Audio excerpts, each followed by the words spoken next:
Welcome to another episode of Searching for McGuffin with your host, George. Gabe. Jinx. Hey. You don't owe me anything. It's okay. Okay, so I can talk. You're debt free. You're okay. You're not going to pinch me later. All right. Well, it's been a long time coming, and they thought they could get rid of us. But we're back, baby. We're not effing leaving. Fortnite? Okay. We have to have a conversation. Yeah, I have a problem. I'm sorry. Anyways, it's been a couple of weeks.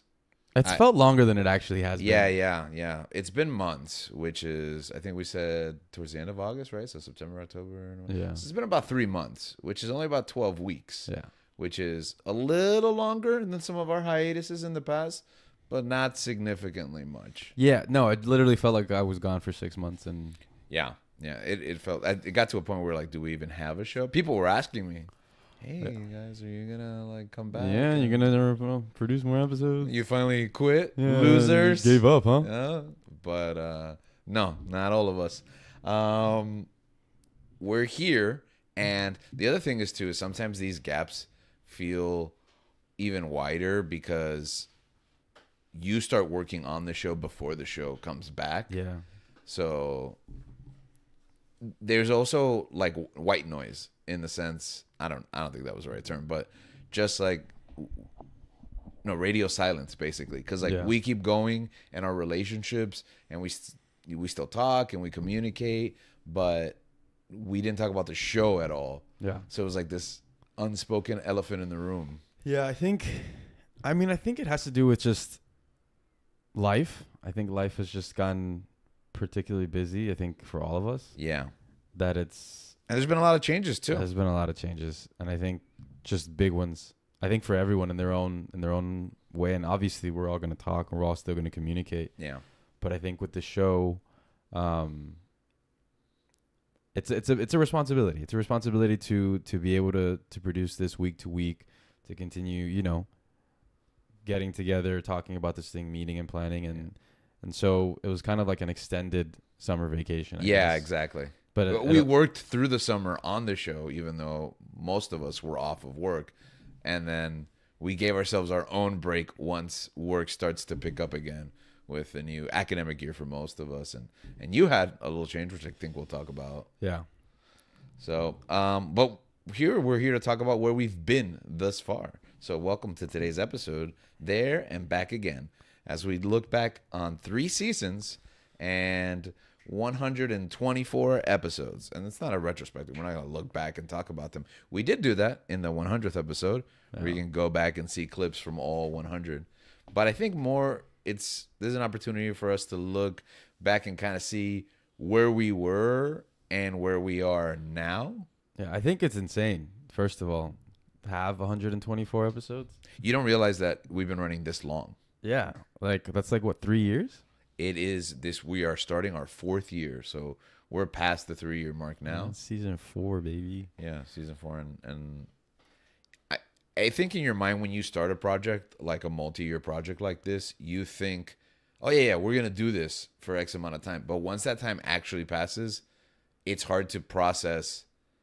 Okay, we're still here, like we're still going, and it also, I think at the end of every season, you're in this position, but especially this year, it was a chance to kind of see, all right, what's working, what's not working, what's the point of what we're doing, why are we doing it? Like, I think this happens in a lot of different areas of your life where you're at work or you're working on some other outside project or you have some hobby or whatever it might be, and you get to the point where there's a reason you're doing it and there's a reason you started it, but you're starting to wonder what it is and how it applies to who you are now.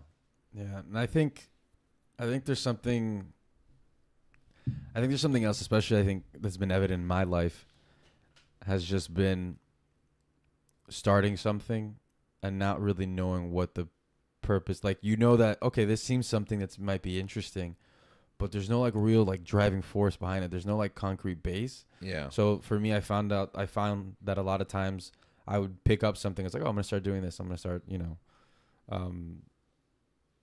learning a new language or something like that. Mhm. That one has been more prevalent. Like I'm trying to apply more purpose to it because of either trips or whatever, speaking with other people. But there's other things where it's like you get influenced by something. You watch a video about a topic or a movie, and you're just like, oh, I want Yeah. to start doing this. You watch a boxing movie, like I want to start like training or running or boxing or whatever. Mhm. And I found myself so many times where it's like I don't have a real purpose. I didn't think about it that way, but it's like looking back on it, it's like, oh, there wasn't a real driving force behind that. So in about 2 to 3 weeks, Yeah, yeah.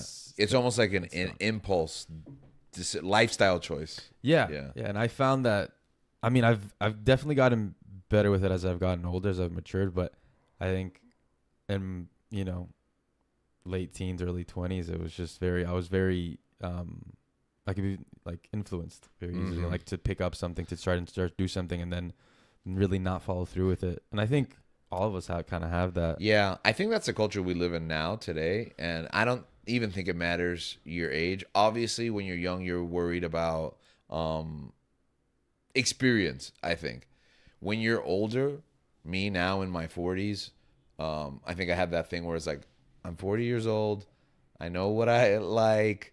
I can say no to this, But Yeah. even then, I think you're always on a journey of exploration. Learning's a big thing for me, and you learn through experience. So sometimes you're marketed these experiences and you're like, I have to do this. And you get that almost FOMO for life, Yeah. where you're like, well, this for me, we talk about the art, right? And I'm an educator and I teach theater. Plus, this whole show is just about media. So it's like, oh, I got to catch this performance, this concert, this, because it's good, it's edifying, but also I can only juggle so many things. Yeah. And you start to try to like adapt things. Like I got a laundry list of things I want to do before I die. I want to learn guitar. Maybe I should take some singing lessons, like you said, another language. I've got 5 I want to do before I die. Hopefully I'll get to a third one, But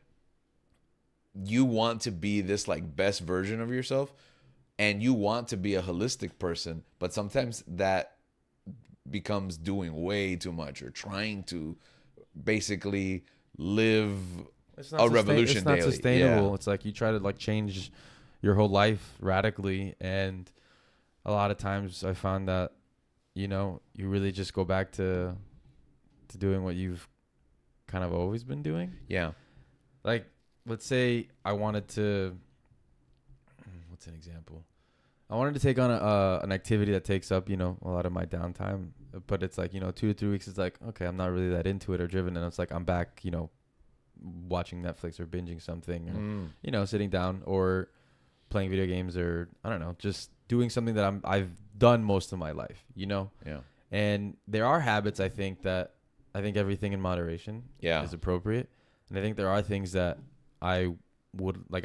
I love doing. I love obviously watching movies, watching TV, but I do realize that sometimes I do that too much, where it's like I get that, like, you have a day where it's like, okay, I'm just gonna binge, I'm gonna chill, I'm gonna relax, but it's like then it becomes the whole weekend. Then it's like I'm avoiding my responsibilities. I'm not doing the things that I'm supposed to be doing. Or I'm not doing it as well as I can. Yeah. I think that's kind of where I'm at now. Is like I want to stop half-assing things. Yeah. And just actually putting in that effort. And I think that also is like I want to translate that into what we do here. Ironically, this show is a product of that. Of half-assing? Oh, yeah, sure. That's not what I was getting at, but yes, that as well, in the sense of this. And I'm not gonna go too much into it because we've talked about the past and how the show has started. Yeah. We were kind of brainstorming that with producer Dan before we set up to record this, and he was like, yeah, we've talked about the origin of the show. I don't even know what we've talked about at this point, because your experience here kind of bleeds into the conversations you have, with your friends and family normally. And it's like, what part of me is part of the show, and what part of me is just, my everyday life. Yeah. But this is a product of that, in the sense that we had this idea for years. And I know I had this idea, like, when podcasts were first, like, on the fringe of the next form of communicative entertainment, I was like, this format is genius, because when I was growing up, I loved radio. I loved talk radio, and I loved journalism.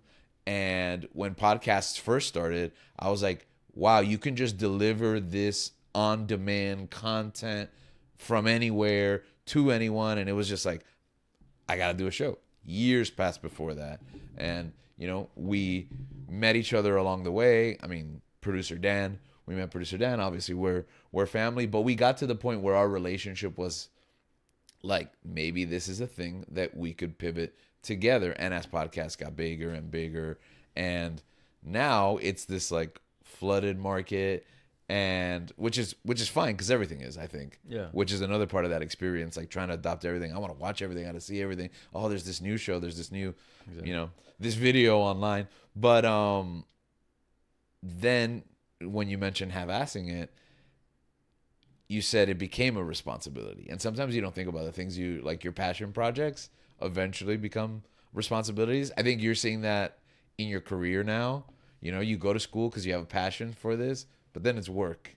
And then you got to find. Yeah, sometimes the season in my life right now, I'm working for free. Yeah. With my rotation. So sometimes it feels like I'm working for free, but no, I'm. But the thing is, the aspects of your passion, what you have to do to get what you want to do, you've got to remember why you want to do it. Exactly. And sometimes that means illuminating it. Taking a break from the show gave me some opportunities, ironically, to watch some new stuff. Because what ended up happening was the show was dictating my habits. Yeah, what you were watching, because it's like, oh, we had to watch this because we're gonna talk about this on an episode, and it's just like, I mean, you don't enjoy it because it becomes a chore at that point. Yeah, because it's like, I am looking forward to this, but maybe I was going to watch it on Friday after I was done with work. But the only time we have to deadlines. The only time we have to record is Thursday, so I've got to cram it in by Wednesday, you know. Yeah. And sometimes we'd be watching the last episode before we, you know, hit record and things like that. But I did get to see this show that kind of like reinvigorated, ironically, my passion on the show and maybe in life. And it's kind of a strange title to do that, but it's Nobody Wants This. Did you watch the show? I did. Okay. What did you think about it? I loved it. Okay. I really enjoyed it. What was it that you enjoyed about it? I think it was very refreshing. I know that, like, we'll probably talk about the podcast aspect of one of the main characters. But I think it was... I mean, this show, if you haven't seen it, it's about, you know, two people that meet, and it's about the dating world and the wonders of miscommunication and proper communication. And I think when two people try, and when two people, you know, have effort, there's so many things, you know, pulling people, you know, apart, or there's so many different dynamics and factors that can lead to people, you know, not being together. Not, you know, you can feel passionately and strongly about a person, but at the end of the day, I realize, like, you know, it takes two people. And I think when two people don't half-ass something, when, you know, when people are, like, you know, giving it their best effort, then, you know, it can work. And we'll see where it takes for season 2 from what happens. But what are people saying, by the way? What was the reaction to the show? Loved it. Everyone thought it was great. I mean, I haven't heard someone say something negative about it. I don't know. I think all my algorithms just give me mixed reviews for everything. And probably. And just like a lot of people that I wouldn't, like, honestly, I wouldn't even even moderate. I wouldn't even expect it. Honestly, I didn't think you would watch it. Like, I knew Kristen Bell, so like, yeah, probably. I was like, oh, Kristen Bell's on it, and then I looked at the episode count, and I was like, oh, short time length and like short amount of episodes. Yeah. This is. But it's like there was people that are like, oh, you watch Netflix? Like, I mean, TV? And they watched it and they really enjoyed it. I mean, to be completely honest, my wife made me watch it. She was like, all right, this one's my show. I want exactly, but it's not something that's like, oh, that's out, I'm watching it. Yeah, exactly. Well, that's how it happened, actually, because I was out doing something, so she likes to explore the shows that I'm probably not going to watch. So she's like, oh, it's a Netflix romantic comedy. This is probably going to suck. Let me watch it. And the first one, she was like, no, it's too good. And she stopped immediately, and she's like, this is the next show. And it's short, so it's not like it's a lot to. And then she was like, this is the next show we're watching. And I'm like, Kristen Bell, short episodes, short episode count. Okay, I'm there. And I thoroughly enjoyed it. The relationship stuff was really interesting. And again, this is not an episode on Nobody Wants This. Yeah. But you mentioned reaching those challenges and then just like calling it quits. Yeah. Like you see when she's like, oh, the ick episode, and you haven't seen it. That's such a. it was like this was the end of all her relationships previously, and to push through that, Yeah. because it seems so superficial on the outside, but I was like, I do that. I do that all the time. Like, I get frustrated with something, and I'm like, forget it. It's relatable. I think there's a lot of things that happen in real life where it's like, yeah, people have stopped talking to other people for less, you know? Yeah. And That's happening a lot lately, actually. And the thing that I like is that this show shows progress. It shows growth on two individuals. It shows that they have their flaws, they have their issues, they have their baggage that they come in with, but that it's possible. And they have the people, especially the people like talking in their ears, like some of them aren't as supportive as they should be, and like, you know, they persevere through that.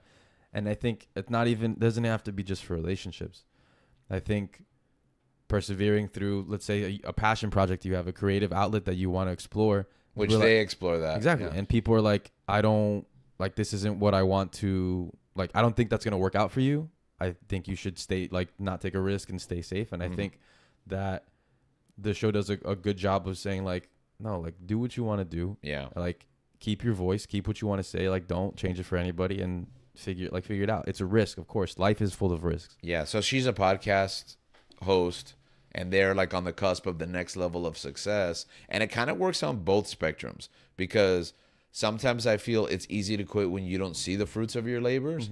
Like, you know, okay, you're only having modest success. You know, it's not really bringing in any money, you know. And we talked a little bit about this in a personal conversation yesterday about like what defines success. And we're kind of like financial success, like meaning and purpose, et cetera, et cetera. But it's easy to be like, you know what, this isn't working. Let me look for something else. Let me abandon this. And then there's the other aspect, which is too much success. It's like, what's the next step? Do I want to reach that? Do I want to make the compromises that it takes to get to the next level? Will I lose my voice and personal drive in relation to whatever it is that you're exploring? And even relationships. Yeah, in relationships as well. And yeah. It's like, you know, there's a unique dynamic there that kind of touches on that. Yeah. Where it's like you're getting everything that you dream for, but it might cost you this in the process. Mm-hmm. And I think that's so interesting to. And it's perfect, except for this one giant like sacrifice. Exactly. Like it's everything lines up.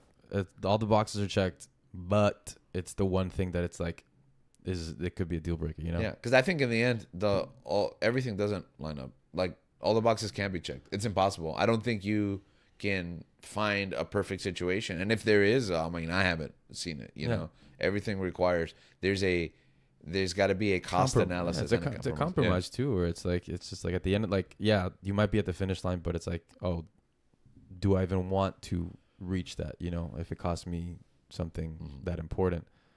And yeah, I thought it was great, but it was also interesting because of where we were, I think, with this show as well. Yeah. It's like having the direct, you know, example of them having a podcast and things like that. Yeah. So enough about them. Nobody wants this. If you haven't seen it, I highly recommend it. I think the show I agree. highly recommends it. And that's kind of the headspace we were operating. Nobody wants this show. You know, nobody wants this to work out. Were the thoughts that were kind of running through my mind. Like, you know, it's a chore. You gotta obviously take time out of a very busy schedule that seems to be just getting more and more busy, like as the weeks progress. Yeah.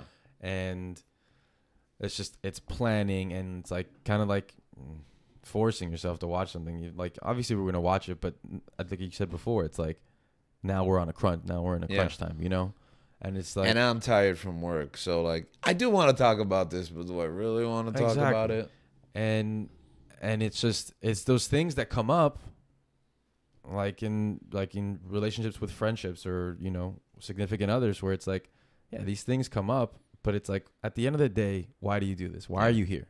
And that's what we kind of had to find out, and we still have to find out. Yeah, right? the point of this show is to, you know, find the deeper meanings. Oh, okay. The tagline. Find the deeper meanings of like why storytelling is important. Is why these different mediums are so effective, and, you know, why we're constantly talking about them.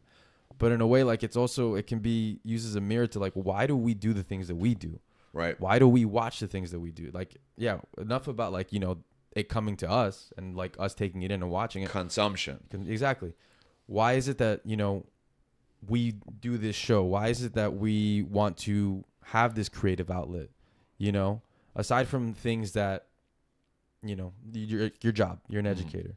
What are some other things that you like to do that isn't your job, educating? Video games. Okay. Why do you like playing video games?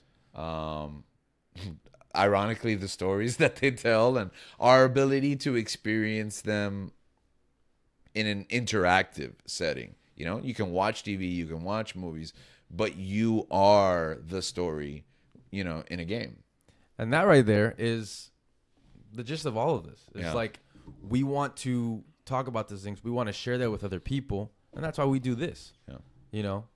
And I think having this break, having this time away, and where it's like I reached out and I was like, hey, like, what's the move for the show? Because I realized that I missed it. I missed, doing this with you guys as a family, as friends. And there's a social aspect of that because, like, I wanted to do the show, but I was like, I don't want to do the show if nobody else wants to do the show. Because you don't want to do something if you're going to half-ass it. Right. Exactly. Right. And so I didn't say anything. I was like, I wonder if anyone else is going to bring it up. Yeah. And you did. And so with the mentality of it is like, I want to start, like, not that I haven't, because it's been, I think I've just been inconsistent with effort, not only on this show, but I think in different aspects of my life. And I think, like, I just decided, I realized, like, I want to do the best that I can in everything that I do. Yeah. And if everything that I do is too much, then it's like, okay, maybe I got to cut something out that it's like, it's not really that important to me, or that, like, I want to put the priorities, my focus and time. Put it on the back burner if it's not, Exactly. And I think that we are, I don't know, I feel like at this point in my life, I'm on my rotation. I'm in the clinic. I'm working as a therapist. And it's like anytime like I'm tired or I'm exhausted and I have to get up really early, it's like I find myself like on that car ride over, I'm like, all right, why am I doing this? And I'm little by little doing that because I think it's easy. I can relate to that so much. I think it's easy to just get lost in the sauce of it a lot of times where it's just mindless showing up to work, rinse and repeat, Yeah. And I think in those moments is where you lose your passion, you lose your love for what you do. Yeah. And it's just, sometimes it's not going to be a great day. A lot of times it's not a great day. A week, not a great week, not a great month. But then the days that they are a great day, man, they hit hard. They're up there. Yeah. They're up there. Yeah. I think in order to see where you're going moving forward, sometimes you have to look back. Sometimes we don't like doing that because we have to look at self-reflection. We have to look at, where we were. And sometimes we don't like the images that we see there. Yeah. But one thing when I was thinking about why, I think about how it's trickled into the other avenues of my life. How communicating for this set amount of time weekly has helped me become a better communicator in my day-to-day. I think a lot more, and sometimes I still speak without thinking, but I think a lot more about what I'm going to say. Because, for example, when you're in front of the camera, you've got to think about it. Yeah. If you misspeak, you've got to then, like, realign it. And I'm kind of in that mode now. And sometimes that can be like, okay, I'm being performative. I need to be a little more, genuine and transparent, although that is still the kind of the tone we go for here. But the other side of it is that I really do process the things that I say. So I've grown as a communicator in those experiences, and I think it's rebuilt relationships in a sense. Yeah. And I feel like a lot of the experience of doing this has subconsciously helped me. I think that because it's like you talk about being a better communicator, and I do feel like I didn't think about it immediately, but like I do think that I've been better with that. I know that before, and I still do it from time to time, it's just like how I speak and the words that I choose. And I think going too fast sometimes and just finding a way to slow it down a bit. Yeah. Because I don't think about things sometimes when it's like when I'm speaking, it's like I'm going like 100 miles per minute, Yeah. And to be able to slow it down and actually think about what you're going to say, what the next words are going to be, is something that I found that I've been able to take into, you know, practicing as a clinician, and I mean, where I'm at now with school and finishing up, but also working with other people, I think has helped just to be better with being on time. You know, there's other people, you when you're working with someone, there's other, like, their time is up there too, and like I have to value that. Yeah. Not just because, you know, your family, your friends, or you're comfortable. It's like, no, if you're gonna, it's a part of like half-assing that. It's like, if you're gonna treat this, if you're gonna give it everything you got, then, you know, treat each other like professionals, like a colleague. And I think that's the trajectory of where I'm at now. That's the things that the show has taught me. And I think just also being able to spend time with you guys has made us closer. Yeah. I want to say. We mentioned this also when we were out to lunch together, and something came up that one of us ordered a drink. Mm-hmm. And I knew exactly why one of us likes that drink and where that came from, a story that we shared here. Yeah. And it's interesting that as close as you can be to someone, actually spending the time and eliciting the conversation, I think it's drawn us closer together in that sense, because I know things about you that even though we spent all this time talking, I would have never known. You know, we would have never had those, especially when you and me are one-on-one on an episode, those moments of opening up, right? And even then, those tertiary like experiences that, man, I didn't know you went through that. Like, yeah, because at the same time, it's like, it's not like I'm gonna talk about this time I went to a theme park, because there's no prompt. Like, I'm not thinking about that. It's not something I just bring up in conversation. But it's like, you know, unraveling, I think, the thread. Yeah. So just kind of like peeling back the layers, I think is what this show has been able to do for us. And ideally, that's kind of like why we do this. Right. You know? Right. You mentioned being better at your job. Yeah. I felt the same thing too, because I've taken what I've learned on this show, the little bit that I've learned, because thankfully we have two very talented producers, and Nick here and Dan up in Orlando, to help us through the technological process of this. But I've been able to take those aspects and kind of guide others and, you know, and my job. You mentioned like, what is it that you like that has nothing to do with your job? And the first thing that came to my mind on the spot was video games. It was like, and I think I've mentioned it before on the show, so I'm not going to go into deep detail, but taking gaming, putting it in the classroom, taking video, audio production, putting it into these like long form projects, that's been something that has helped give meaning to my job when I sometimes feel like, why do I do this? You know? No, that's honestly, and there's things that you tell me that like things that you implement in your class, and I'm just like, man, I wish I had you as a teacher, where it's like, you know, you have like, because there just wasn't, I feel like when we went to the same school, it's like, I feel like there wasn't that level of, I think, intentionality. Yeah. But also I think maybe because the generational divide, right? Where it's like connection. There was a disconnect, I think, there, where it's like traditional ways of teaching, right? Which isn't bad. Like that's, you know, no, because that's my goal. That's to take the tradition and make it relevant for now. And this show's helped me see that too. Because like, I think one time we talked about, I was drawing parallels, and I didn't plan to, but I was drawing parallels of like Sir Gawain in The Green Knight. Mm-hmm. You know, this tale is super old and really difficult, I think, for young audiences to connect with. But then there was a new movie at the time. And then we were comparing it to Iron Man, you know, and how our heroes are still guys in suits of iron. And I just came up with that on the spot. But now it's like, now I have this comparison, this metaphor to go take back, you know, and use it in my everyday life. Yeah, I think what you do with your students is incredible, and I am proud of you. I admire you for that. Not that I'm great; they don't all love it. It doesn't all work all the time, but I'm trying, and that's what gives me meaning. And if that helps someone else enjoy / inspire or experience, then I hope that's the goal. You know? Yeah, I think that's kind of like what the purpose of, you know, this is to help us find some meaning and help us, like, if someone else listens and they get something out of that too, then I'm happy with that. Yeah. And I think part of it is that imposter syndrome.